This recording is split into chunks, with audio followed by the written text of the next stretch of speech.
All right, guys, like take 6. Got another small project I'm working on right now, running out of daylight.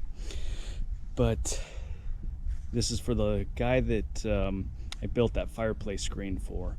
And I made a comment on, it's in the comment section of my video. Don't turn down small projects because they can turn into big opportunities. And I think this guy's one of them. Back to the project.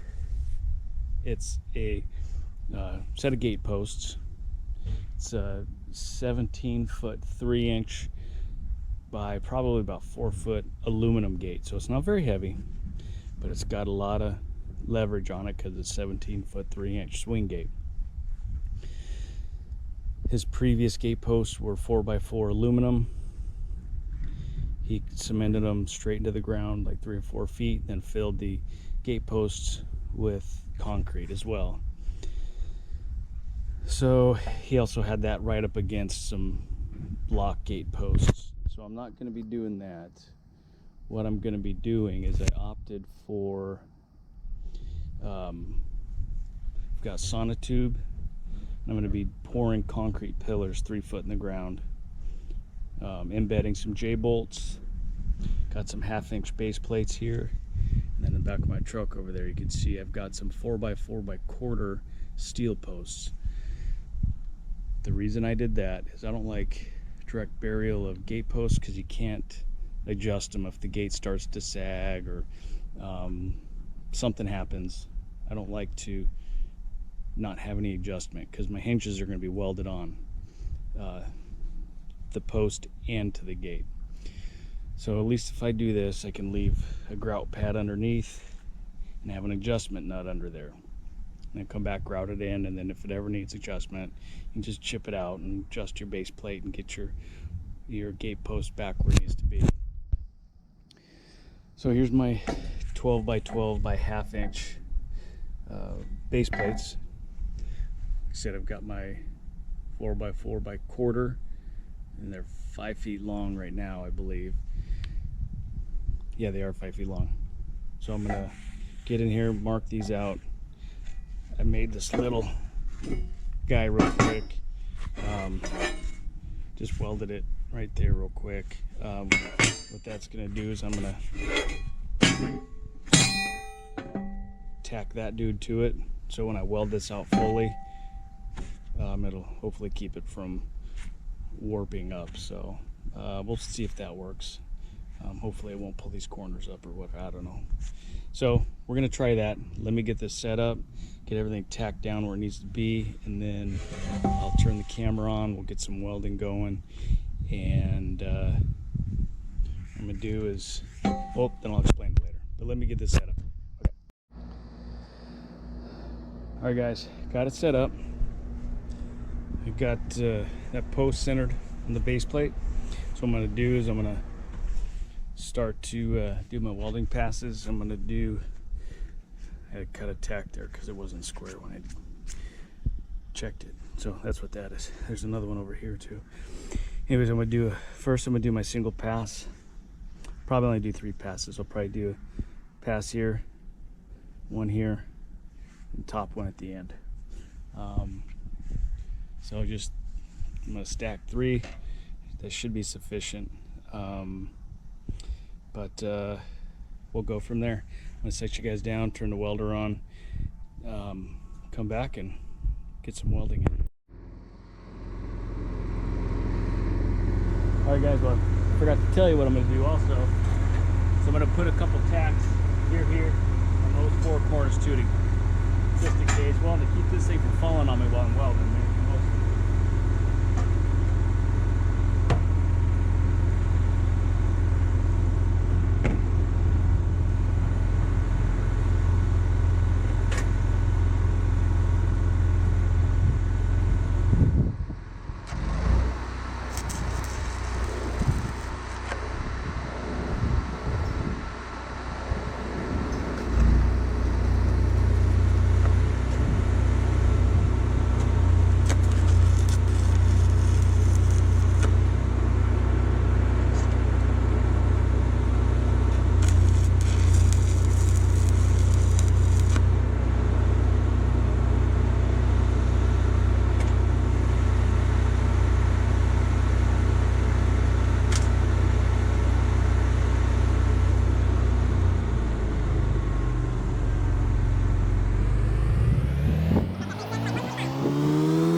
Alright guys, let's see what it looks like. Take my welding hood off. See what it looks like.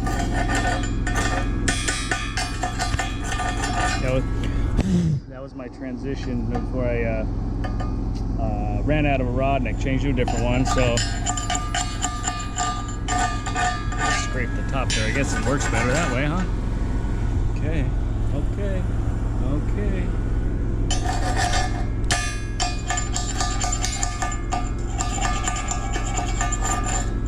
Chip the bottom a little bit.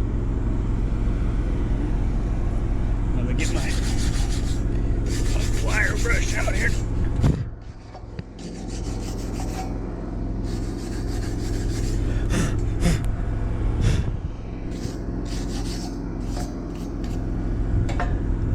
Alright guys, let me know what you think. I know you will. It's got a little cold right there, so I'm gonna start over here next time, work my way over here and get that all burned out of there. Yeah, I could have done a little bit better there where I started with a new rod. Pretty good tie in there. Probably could have gone over a little bit more here too, but you know what, we'll get that all fixed up. Okay, well, let me just put you down, weld the bottom one out, start it again, let you see it, and then do the third pass as well. All right, I'll be back.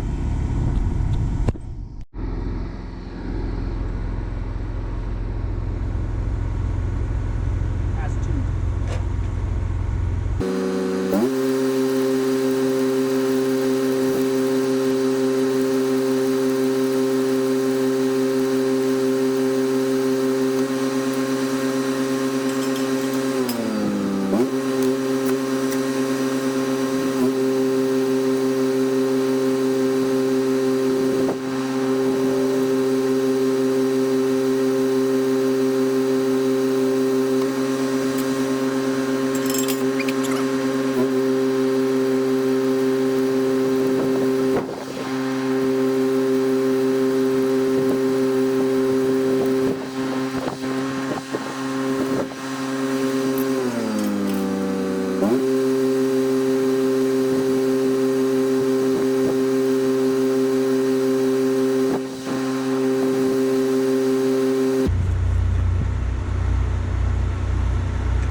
All right, guys, one more time.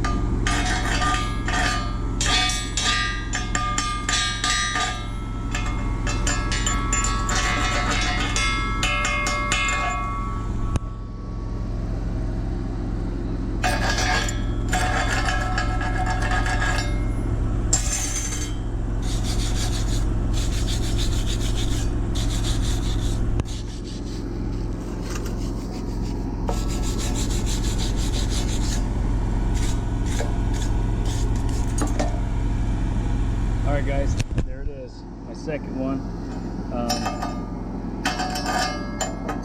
Tried to get 2/3 of my first weld, and I'll come back and fill up that and try to get back into here. So not bad, right? Not bad, not bad. Things always look better in person, or better on video, worse in person, remember that. Alright guys, remember I had my strike mark up here. That's a big no-no, especially if you're doing a test. No. All right, well, let me set you back up and then get this going.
Sorry about that. I accidentally stopped recording real quick. All right, here's our last one, maybe.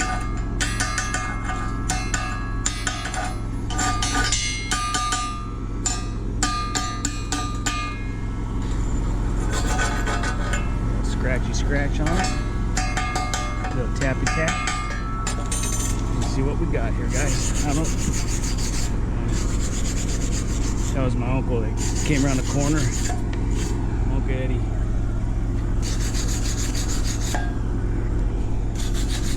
Well, what do you think, guys? I think that ought to be sufficient.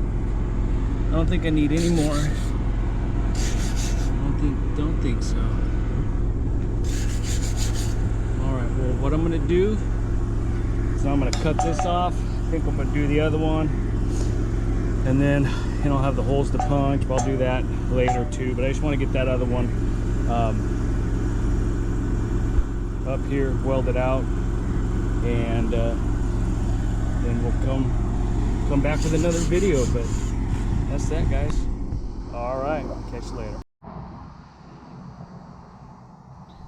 All right, guys, we're back. I got the gate posts all welded up, as you saw previously in the video. I know it cut right to this, so I don't know why I was recapping that for you, but it's been a few days for me. I went out of state, back to see some family, so it's a week later, so I'm kind of catching myself up mentally. So back to the project. Here's where that gate's going. So what it was a 17-foot 1 1/8 inch wide gate. Came from a different property. The owner wanted me to put in new gate posts and hang it over his drive. So that's back where we were.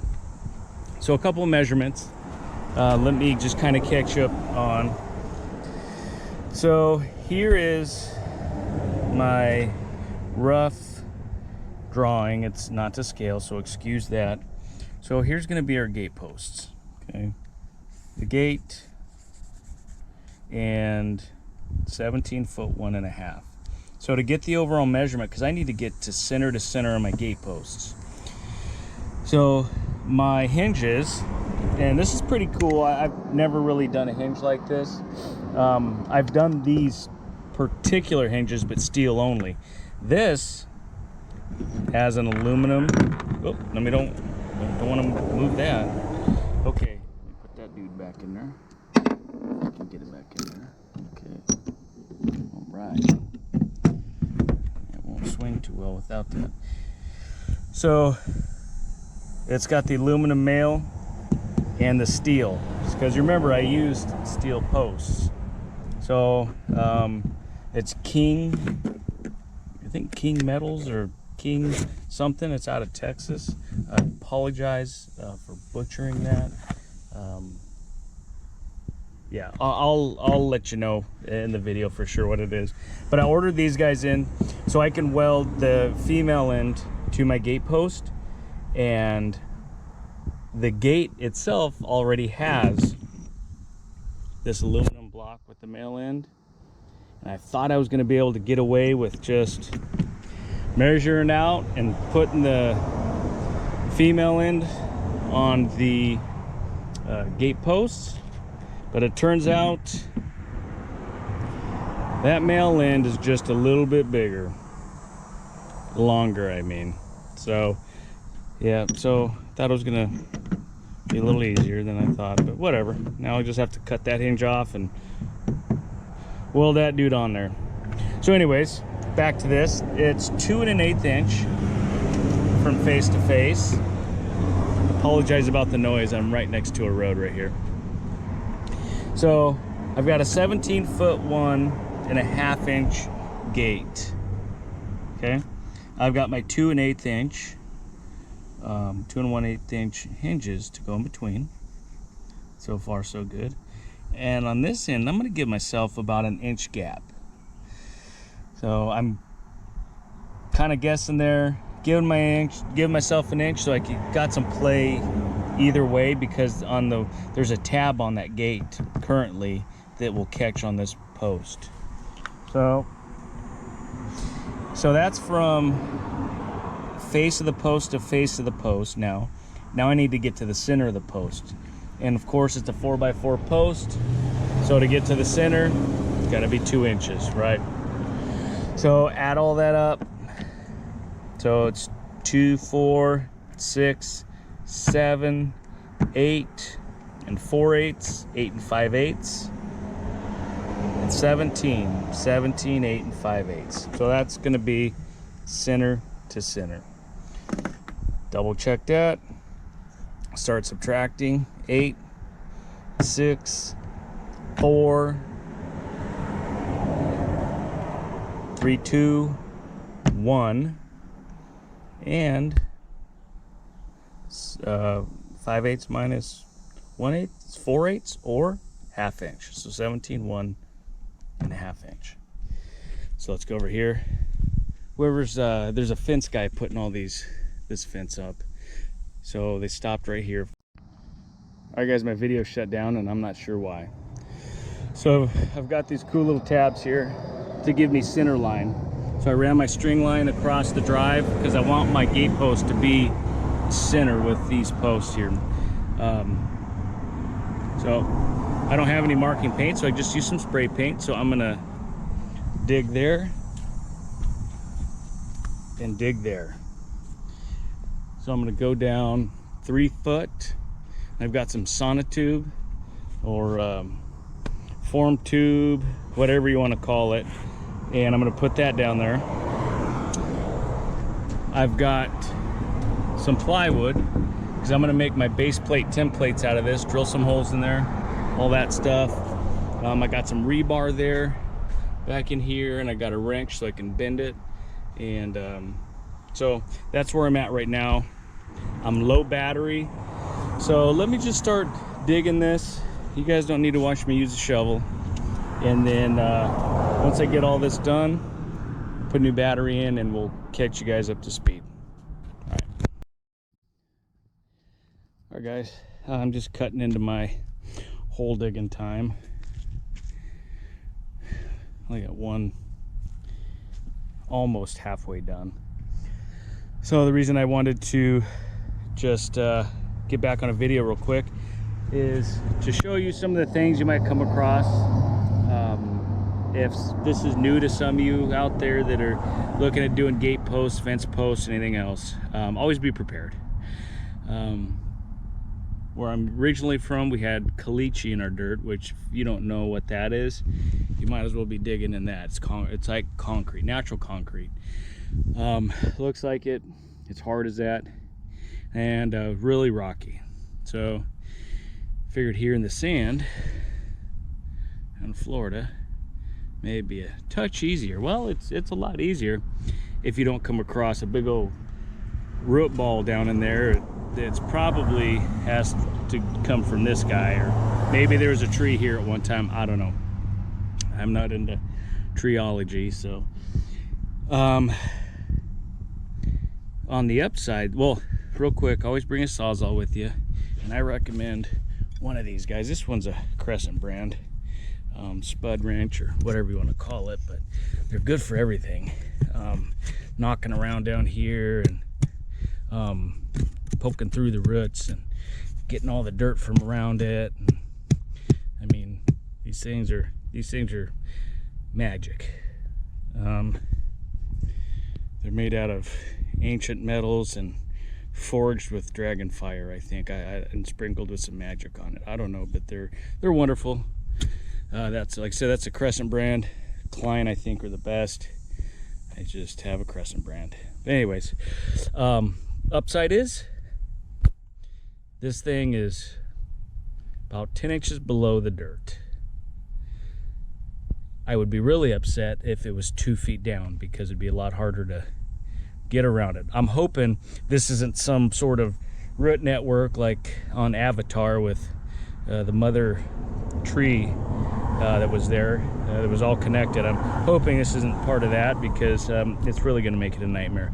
It seems to be clear underneath it, but I got to get this big old dude cut out of there and removed. So between a Sawzall, my spud wrench, shovel, and just sheer willpower, I can't even talk, willpower, we'll get it done.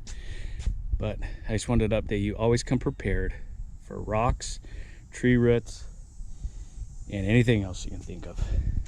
All right, guys, we'll get back at you. All right, guys, I hope you can hear me. Like I said, there's traffic over here coming and going, and there's mowing the lawn over there. But I wanted to give you a quick update. I got one hole completed and one left to dig. Hopefully that one won't take me as long, because I got the mother root chunked out of here. And it was just that dude right there. Look at that. After that, it was straight down, not a thing in there. So if you guys notice, so I've got not only the column form, but I did a form up top, and I'm going to have a pad up here. I've never done much as far as putting gate posts and sand, so I did that top to hopefully get it, keep it from wanting to settle to one side or the other. Just because that gate is so long, it's 17 foot 1.5 inches, so that's a lot of leverage on that post. So I've got more up to the front, and since, if you notice, I've got that form offset that way because that gate's swinging inward, right? So I want more out this way. The customer came home and I showed him what I was doing. He was very happy, and I told him about the offset, because that post, gate post, will be offset on top of that slab, right? So if you have anything that you do like that and it's offset, it's not centered or whatever it may be, or aesthetics wise, make sure you have a reason. Most of the time the customer is not going to care as long as you have a reason. If you tell them, oh, just because I wanted to, it's probably not going to be fly. But if you give them a solid reason why you did it, as long as they know, it's probably going to be okay. So I'm going to do a form. I formed it up. I'm going to leave the form open, because I'm going to pour, once it's poured, I'm going to pour that top just a little stiff, and then I'm going to slope it down towards the pavers. I'm going to have rebar in it. I've got J-bolts I'm going to pour in there, and so on. So anyways, let's get out to some measurements real quick. I just wanted to make sure that I dug it in the right spot. So remember, the total center to center was 17 8 5/8. So come over here, and there was my center again. So that's roughly 17 8 5/8, somewhere in there. Let me check back over here. It's a 12-inch tube, so I should be 6 inches to center, and I am pretty close, right? But I'd say that's right on. Okay guys, just wanted to catch up to date. We're up to speed, not up to date. We are up to date now, but let me go ahead and dig this one real quick. Hopefully there's no roots, pipes, rocks, or anything else down there. But let me get to it and I'll get you back when I'm done. Morning guys. Say good morning because from the last video I kind of just want to show you where I left off the day before. Got this one partially done, but it was getting late and I had stuff to do, so this is where I was yesterday on the main gate, the hinge post, and I put this box over it last night to cover that hole because it's a liability. You don't want anybody walking out here at night and falling in it. Plus, you know, if any little critters get in there the night before, you got to dig them out before you put any concrete in there, and you know, you don't want them to get hurt. It's kind of sad. So, and you're not going to pour concrete on top of them. So this one I didn't cover because it's, you know, a couple feet off the ground, and it'd take a lot for anything to get in there or anybody to step up and over it. So make sure that if you do have an excavation of any kind, to cover it if you can, or block it off before you go home if you're not going to fill it in or whatever during that day. So here we are. I'm going to cut that down. I'm going to form that up. I cut my stuff here already with the plywood I had, and I'm pretty awesome. I used my Sawzall, and don't look at those cuts, but forgot my skill saw again, so I made a note to do that, and I, you know, didn't do it. So here's my templates for my base plates for my posts. So here's where my post would be. I measured it out, they're both the same, and then 2 inches in, 2 inches in on all these. I'm going to drill these out and then bolt my J-bolts onto that base plate when I pour the concrete. But when you do, make sure you mark which one is which, so you can match it up with the base plate on the correct post. I messed up, I'm going to tell you right now. I haven't done the holes on the base plates on my posts yet, so this isn't matched to those, even though I would do the same layout for these holes here. I didn't do that yet, so what I'm going to do is, once this is done, I'm going to take this to the corresponding gate post and use that as a template for my gate post, because then it will match the J-bolts. So that's where I'm at. I got here some rebar, and you know, don't have a rebar bender. What I have is just, let's see here, inside there. That's all I did. Put the rebar in there, and just use good old muscle power there and bend them up where I wanted them. So those are gonna, these ones I'm gonna use for my ties around the square part, that pad part. And then these straight ones, I'm going to tie them to my J-bolts so they extend down into the tube. And then I've got these guys that I'm going to tie everything together with. So for this one, since it's a little bit smaller and probably not as needed, I'm going to hook these guys. I'm going to tie these guys to my J-bolt so they extend down, but then I have these going out so they will at least get out into that pad around it, that little pad, and just give it a little extra strength. I don't think it needs it, but better be safe than sorry.